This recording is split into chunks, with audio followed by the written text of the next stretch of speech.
Christine Lavarde, on commence en regardant les unes de la presse régionale. On va la regarder ensemble. On a sélectionné 3. La une de Sud-Ouest, c'est la grande bascule des agriculteurs. La Gironde qui bascule de la FNSE à la coordination rurale.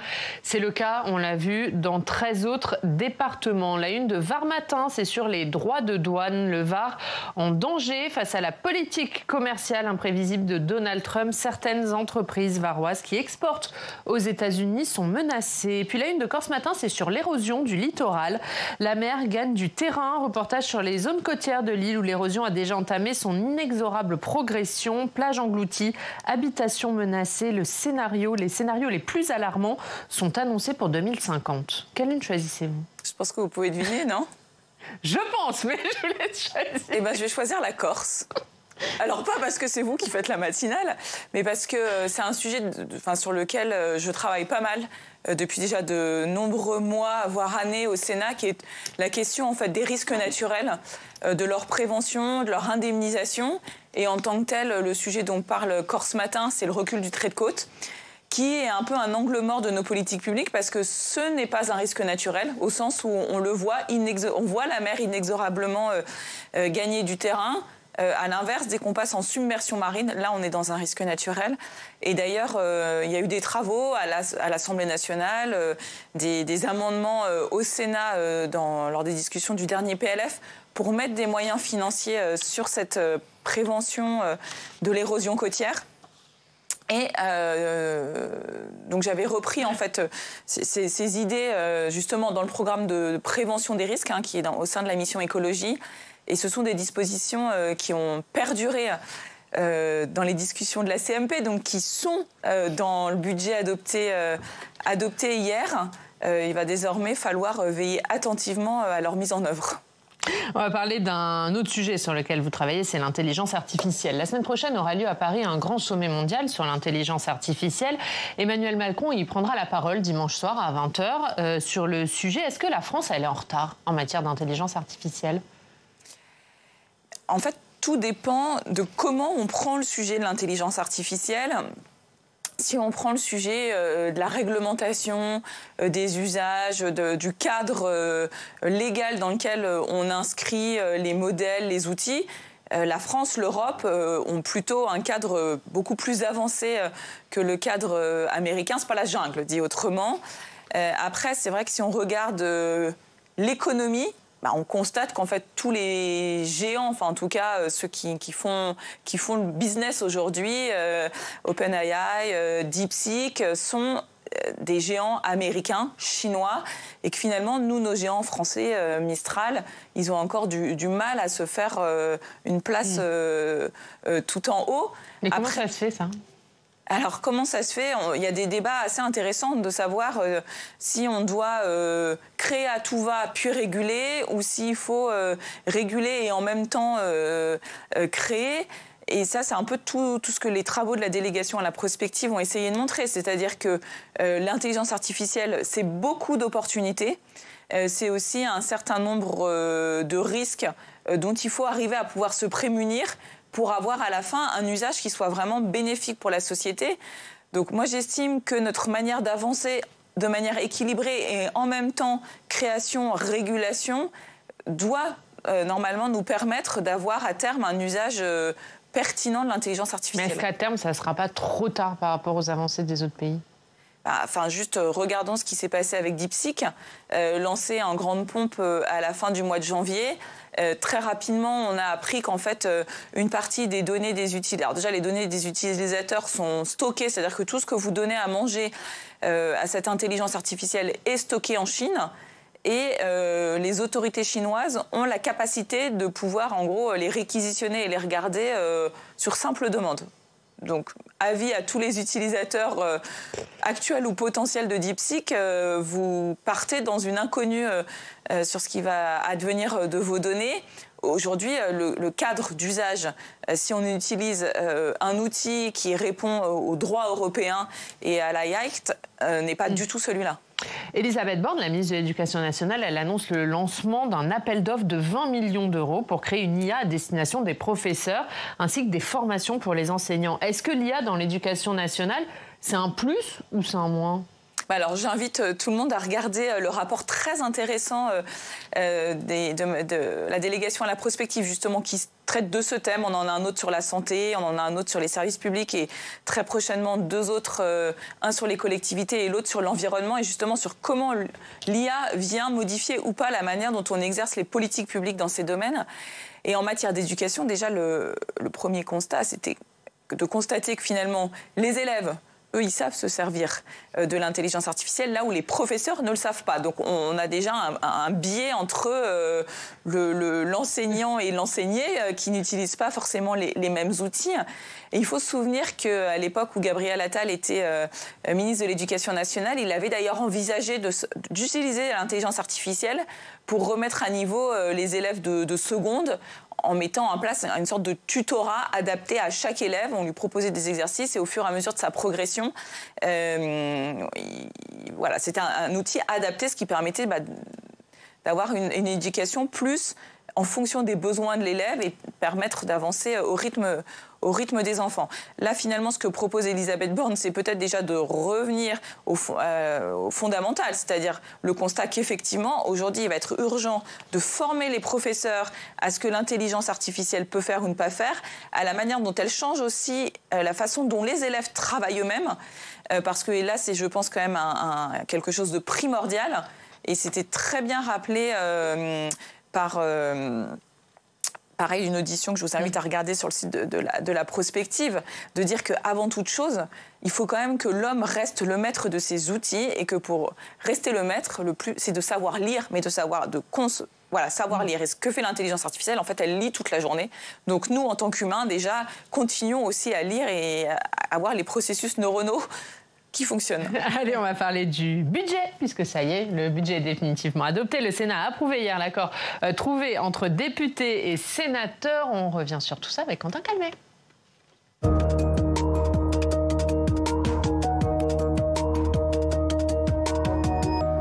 Bonjour Quentin. Bonjour Oriane, bonjour Christine Lavarde. Bonjour. Et Quentin, ça y est, on peut le dire, le budget 2025 est donc officiellement voté par le Parlement. Voilà, j'aurais pu rapporter les cotillons. On a entendu votre enfant de soulagement tout à l'heure.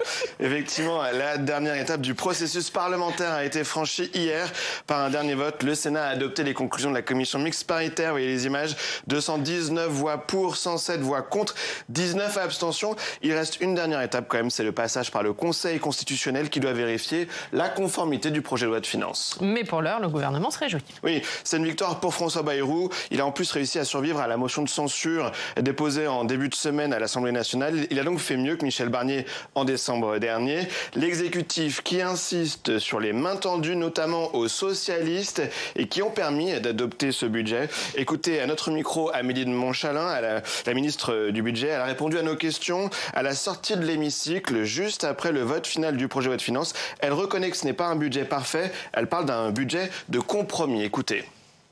On a intégré les priorités, les avancées des différents groupes politiques pour mieux refléter sur des sujets qui sont importants pour les Français, un certain nombre d'avancées. Je pense à la transition écologique, je pense à la recherche, je pense à l'éducation, à nos universités.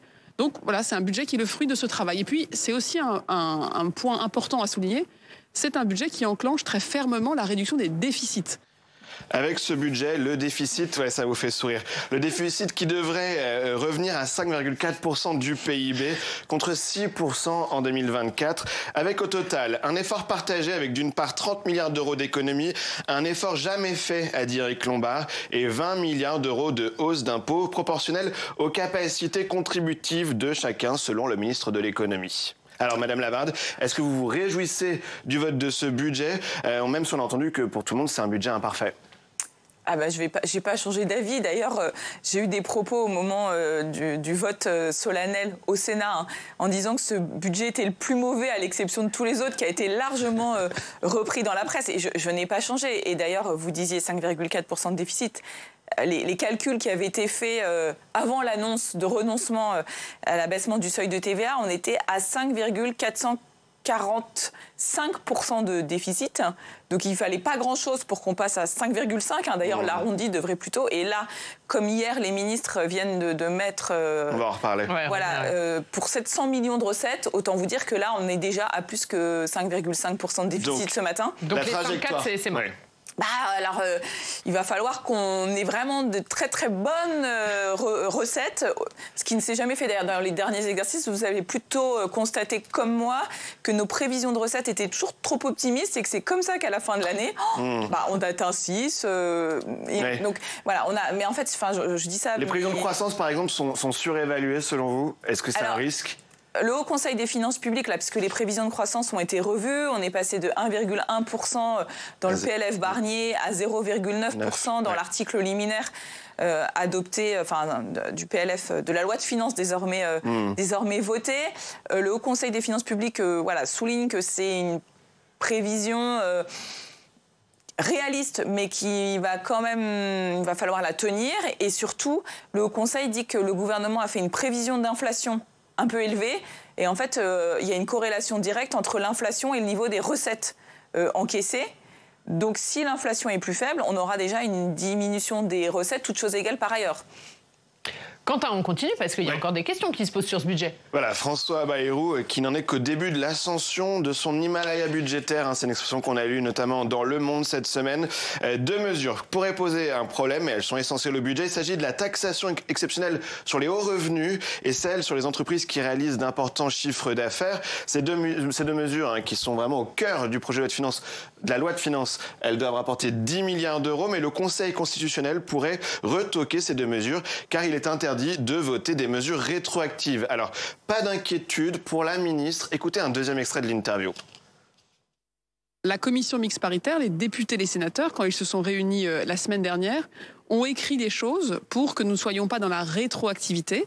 Il y a eu des changements sur la manière dont les choses sont techniquement faites. Vous n'êtes pas inquiète aujourd'hui? Donc le Conseil constitutionnel est souverain dans notre pays. C'est pas à moi de décider ce qu'il doit dire par définition. Évidemment, c'est un moment important pour la garantie de la solidité des textes. Et donc, ce sera dans les prochains jours, les prochaines semaines, que ce budget sera définitivement donc promulgué, appliqué. Madame Lavarde, est-ce que ça vous inquiète? Alors, effectivement, comme le dit la ministre, on a eu vraiment un très, très gros travail, parce que finalement, ouf de soulagement aussi pour nous, ça fait plus de 4 mois qu'on est sur ce texte. Et donc même une fois le vote solennel au Sénat, il y a eu une semaine d'intense travail des 2 rapporteurs et puis des membres de la commission mixte paritaire pour justement arriver à modifier les articles, déjà pour tenir compte du fait que les mesures, on était déjà passé le 1er janvier. Donc en fait, il y a plein d'endroits, si on regarde, où c'est des corrections rédactionnelles juste de date pour permettre que ça colle avec le fonctionnement normal. Et donc du coup, est-ce que ça vous inquiète, ce recours au Conseil constitutionnel qui pourrait trouver que c'est un peu du bricolage? Alors, le recours au Conseil constitutionnel, de toute façon, il est classique. Donc en fait, c'est pas quelque chose d'exceptionnel. Non, mais parce qu'il y a eu tous ces arrangements et toutes ces modifications. Le fonctionnement justement de ces 2 taxations exceptionnelle et temporaire, et j'insiste sur le côté temporaire parce que pour nous c'était un préalable indispensable au fait que nous les soutenions. Désormais, en fait, ce sont des impôts qui sont levés sur les revenus de 25 et de 24 pour éviter aussi tout mécanisme d'optimisation fiscale qui aurait voulu qu'on ramène les bénéfices en 24 pour finalement avoir un niveau d'imposition faible en 25.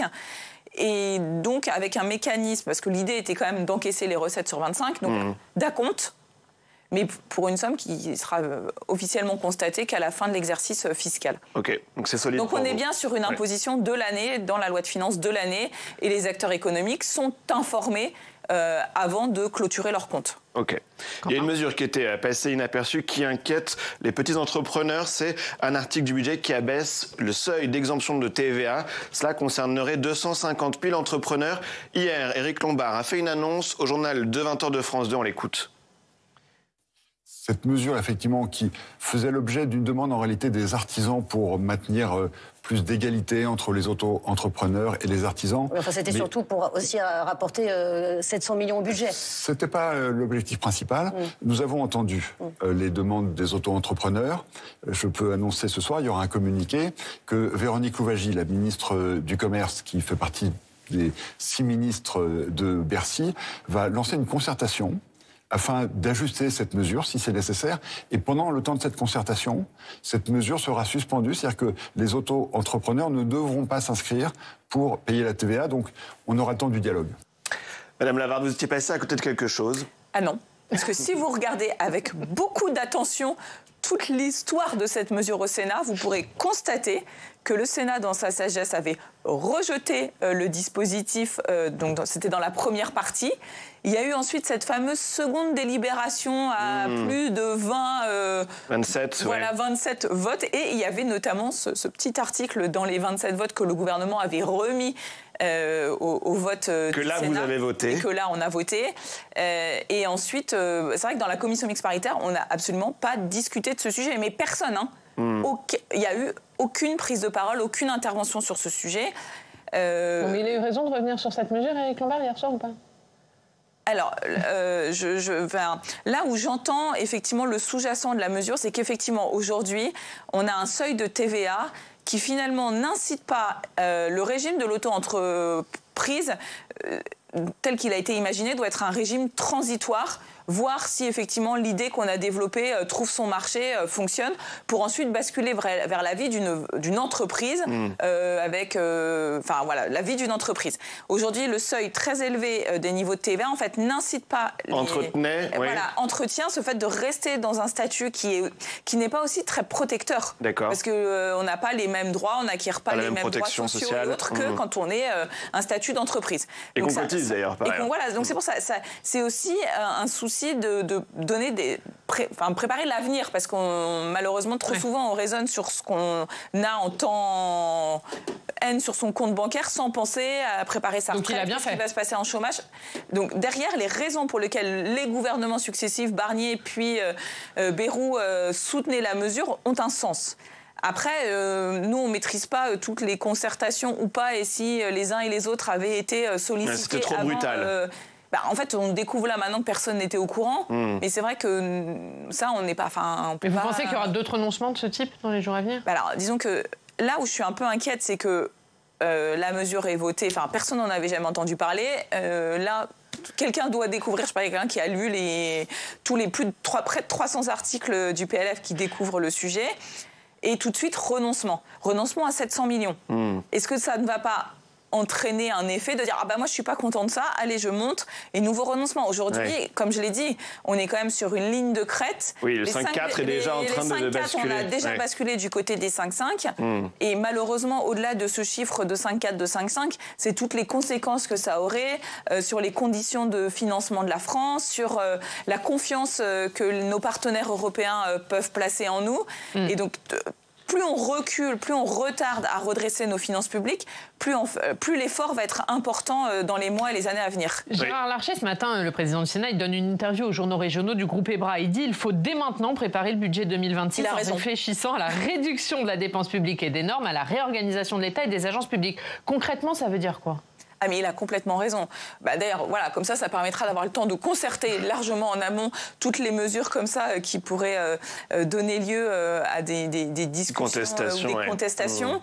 Et puis d'ailleurs, nous, aujourd'hui, le groupe LR du Sénat va prendre cette part à la réflexion, notamment avec la commission d'enquête sur les agences et le démembrement de l'État, pour voir si on a moyen de rationaliser la dépense publique et surtout de la rendre plus efficace et plus efficiente.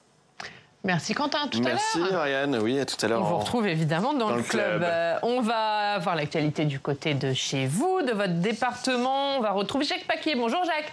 Merci d'être avec nous, directeur de la rédaction du journal du Grand Paris. Jacques, on va se projeter avec vous sur l'élection municipale de 2026 et la campagne débute déjà. Oui, la campagne débute avec un mouvement qui est né cette semaine, qui s'appelle les Grands Parisiens, les Grandes Parisiennes, et qui propose, Madame Lavarde, aux candidats au municipal de porter en fait deux programmes, un programme pour leur commune et un programme pour la métropole, pour l'agglomération parisienne, en partant du constat qu'une série de problèmes, que ce soit la qualité de l'air, que ce soit le logement, que ce soit l'emploi, les rapports entre emploi et mobilité, ne sauraient se régler à l'échelle communale. Et j'aurais voulu savoir, Madame la sénatrice, ce que vous pensez d'une telle proposition. Là, je pense que ma réponse, vous la connaissez à l'avance. C'est-à-dire que c'est une réponse négative parce que souvenons-nous des conditions de naissance de cette métropole du Grand Paris. Par 2 fois, les maires, à plus de 90% des communes qui composent la métropole du Grand Paris, se sont opposés à sa création.